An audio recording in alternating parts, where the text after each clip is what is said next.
It's Danny Flexen here for Seconds Out. Delighted to be joined by my good friend and top trainer, Peter Fury. Peter, how are you, mate?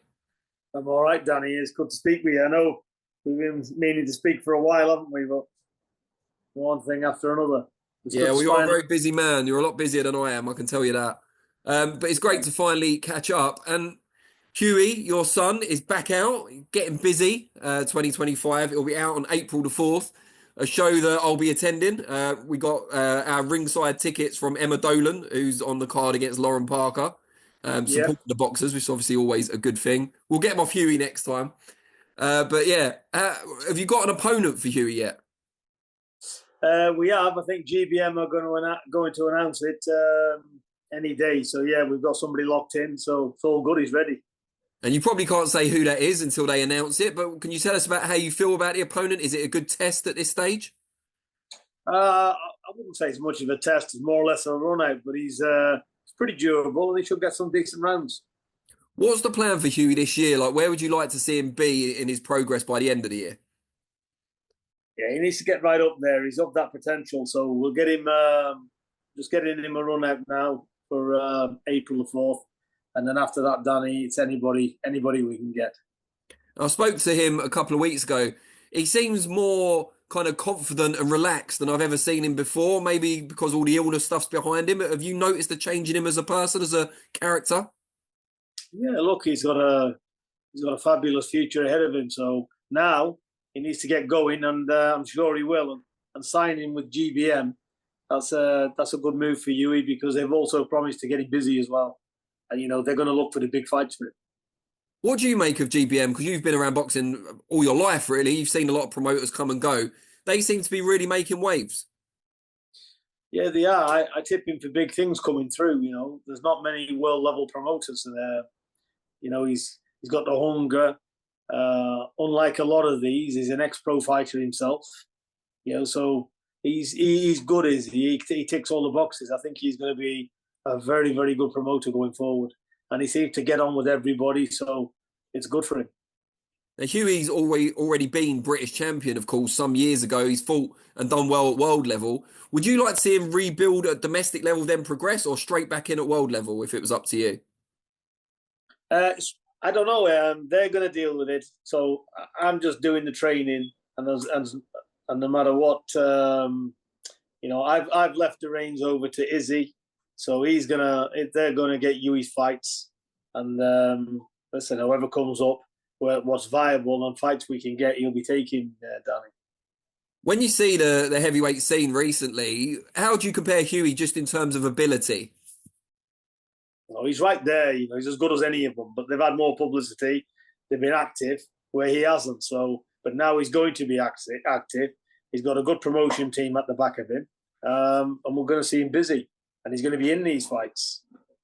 Now, when I spoke to Izzy probably about a month ago now, he said that one of the goals for GBM to make them bigger and to get them more kudos and publicity is to get some of their fighters on the Riyadh season shows because obviously they work with a bunch of different promoters. Is that something you'd like to see Huey on one of those big Riyadh shows?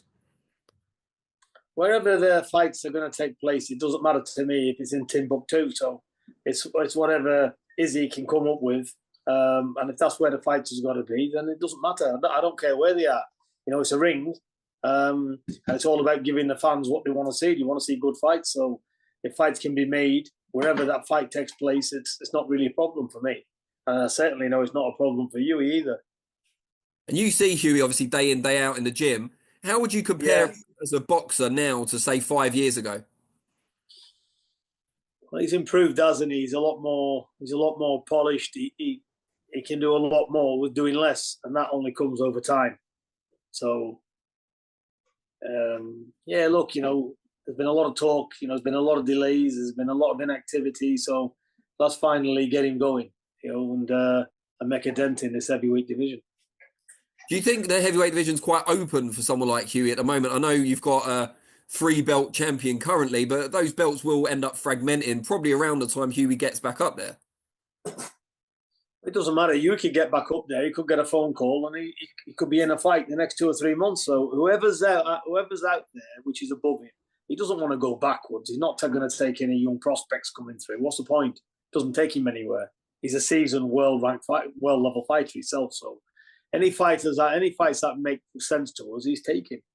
Any of the big names he's going to take if he can get them. So that's where we are. That's good to hear. You've also got Savannah Marshall, of course. There was a bit of back and forth not too long ago. She spoke to some different media outlets about the issues with Boxer and not being able to get onto that all-female show at the Royal Albert Hall. What's the situation with that now? Have they come back and given her a different date or anything like that yet? Yeah, they're in negotiations with a big fight for Savannah. He's back in the gym next week. Yeah, that's as much as I can tell you on it. But she's going to be busy. So yeah, she's back training and looking forward to a big fight announcement in the next coming few months. What do you make of them putting on another all-female show? Because Savannah obviously headlined the first one against Clarissa Shields, kind of made history in doing that. Without her, this probably wouldn't be happening. Well, there is that as well. And I think Savannah's not been given the credit that she deserves on what she's done. So, but look, they are trying their best. I don't really want to go into the politics of it. But, Boxer's trying their best. It was unfortunate it never happened. So it is one of them things. So I'm not going to blame anybody. It just never happened. But what I can tell you, she's with Boxer and they're continuing and getting her a big fight. So it's good. I have to ask, as a traditional boxing man, did you ever think that you'd be a key figure behind the progression of female boxing? No, Danny, I didn't have a clue. The wife barely puts up with me, so God knows how Savannah does. So yeah, no, she's been with me for years. Savannah, she's a private person. She keeps herself to herself, and she does her job. And she's a good fighter, and I'm looking forward to her getting back in the ring and showing exactly what her potential is. So she's a good fighter, Savannah, and it's good to see. So let's get her back fighting, Danny. Yeah, well, that's what we all want to see. Is it nice for you to have her back in the gym? Obviously, she did a lot of MMA training leading up to her debut in that side of combat sport. Yeah, definitely. It's good to have her back in the gym doing the boxing because ultimately that's our sport. So I don't really understand the MMA side, although it's a good sport. I like it, but yeah, she's back. It's good to have her in the gym. Everybody's in the gym. We've got Matty Harris, there's Huey, there's James Dean, there's Abraham Kohler. Who else have we got? There's quite a few in the gym. I'll probably miss some out, but I can't really think offhand. But yeah, it's good. It's a good atmosphere in the gym. How are you finding that, having multiple fighters in the gym? Because it was Huey and Savannah only for quite a long time. Yeah. I've still got you. Yeah, sorry about that. That's yeah, right. it just depends. It's we cope. It's not too bad, Danny. I just I do them on different schedules. Like I'll pad some up in the morning, pad some up in the evening, and just we work around it. But yeah, it seems all right. Take up a lot more of your time. It's always taken a lot of me time boxing. There's nothing new there. But I get on with the fighters, and I always say to myself, it is a hard job. It does take a lot of me time, to be honest. But I say to myself, what else would I be doing? We all do what we like doing. I'm not doing it for the money, so that's not the case. So I'm doing it because obviously there's a passion there for me to do it, and I really want my fighters to do well. So that's why I do it, really. Because if I didn't really love the sport and love the boxing, I just wouldn't be doing it. You couldn't pay me. What is it that's special about these other fighters that you've taken on in recent times? Because you were always very content just with your son and with Savannah. What is it that's special about them that's made you want to work with them as well? I've ended up with them by accident, and that's not a thing to say any disrespect towards them, but that's how it's come about. Savannah came in the gym waiting for her to go to America, and then she asked me if she could train with me after she went to America. She got back in touch with me, so that was it. I thought she went over there and I wasn't going to see her again, but then she asked me to train her, and that's it. Same with Matty Harris as well. He came. He was just doing some sparring with Huey. he had other trainers and whatnot, and yeah, and then he come and asked me, "Do you know what it is? When somebody's sincere and they're young people and they need your help, and you know you can help them, how are you going to say no? I don't want to, you know." So it's a bit of that as well. So I'm happy to help them and do all I can, and if I can do anything, I will. So that's ultimately why they're all there, I think. So you're probably never going to be able to retire now, are you? Well, definitely not going to take any more fighters. I'm just looking at now, seeing what Savannah is, seeing where Huey goes, and obviously I've got Abraham Cole, a young lad from Bolton, helping him go forward, and I've got after then I've got James Dean, who's a relative, so he's gonna see how he goes on in the ABAs, the senior ABAs, and yeah, and get on with his career. Oh, but I've got young Graders Kraus as well with his father, who trains him in Holland, so he works with us. So I'm excited about young Graders as well. So yeah, there's quite a few. So I'm probably going to be in it for a lot of years yet, because these are phenomenal young talents coming through. You know, so, and I tip them for big things. So I'm probably going to be around. People's going to be sick of seeing me for a bit longer. Back with Peter Fury, we just got cut off, completely my fault. But you were just saying people are going to get sick of the sight of you because you won't be able to retire anytime soon. You said earlier your missus hasn't got sick of you yet, and training more boxers means at least you'll be out of the house more often, so your marriage will be fine. Yeah, exactly. The least she sees me, the better. So it's good. It's got its perks as well, I suppose. So we are where we are. Now, I wanted to ask you about a big fight for which we saw the press conferences this week. Chris Eubank Jr. against Conor Benn. First press conference in Manchester, your neck of the woods, on Tuesday. And then the London one where the fight's actually going to be held at Spurs Stadium on the Thursday. What have you made of the build-up so far? I think it's been very good, Danny. You can clearly see the sheer contempt they've got for each other. You know, there's probably on the borders of some hatred there. So it all makes for good viewing. I think, yeah, it's this type of fight with the fathers and whatnot. I think it's a very good fight to see. I think a lot of people's going to be interested in it. How interested were you in the fights between the fathers? Were you really into boxing back then? Was that something you followed? Yeah, exactly. I watched both of the fathers fight through their careers and stuff. It was on the TV, so I seen them all years. There was good fights back in the day. Eubank as well, Eubank Senior. Seen a lot of him. Also Nigel Benn. So it was all. Let's not forget these guys back in the day was not just good fighters. It was elite. There was elite champions. You know, so this is why it all makes for very interesting, because of the background. You know what's at stake. That bitter rivalry. You know, it's got all the ingredients for.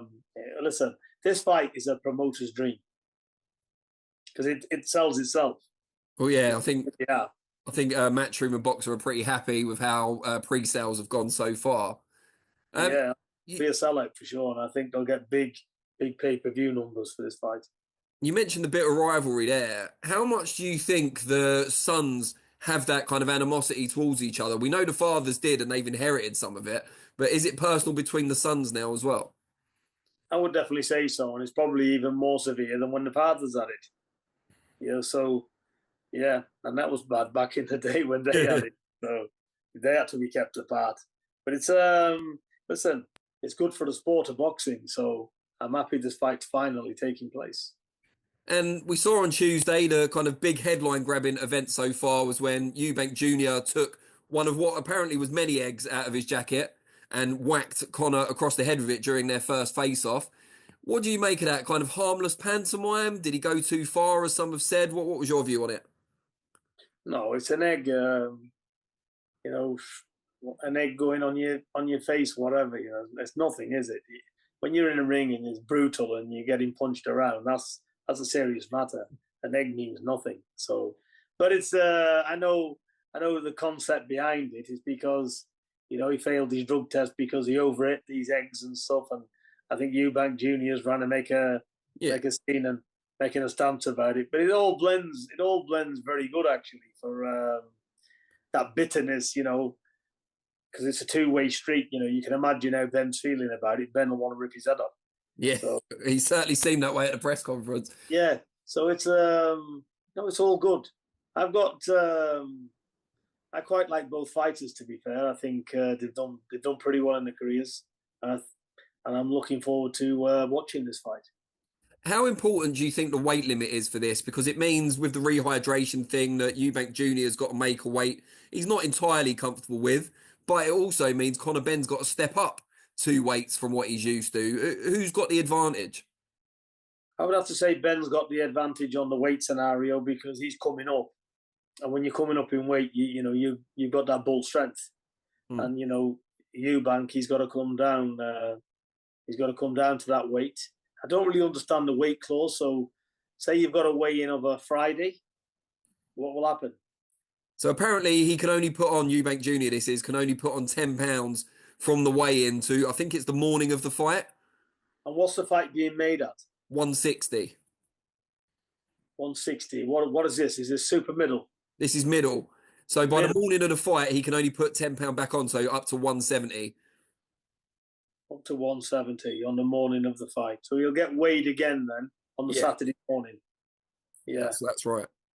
I don't think that's a problem for him, because he's going to be 10 pounds heavier on the Saturday morning, and then he's got all the rest of the evening to eat. So he's going to be right back to near where he is anyway. So I don't really see it's a big issue, especially if he starts making weight now, which he will be doing. If he doesn't cut it drastic and he gets it off properly, then it's not going to be a problem for him.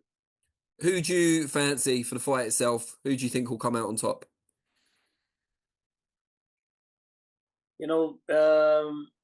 Ben can come out, put his shots together properly, be ferocious. He's going to hit terribly hard as well. So, can Eubank withstand that pressure?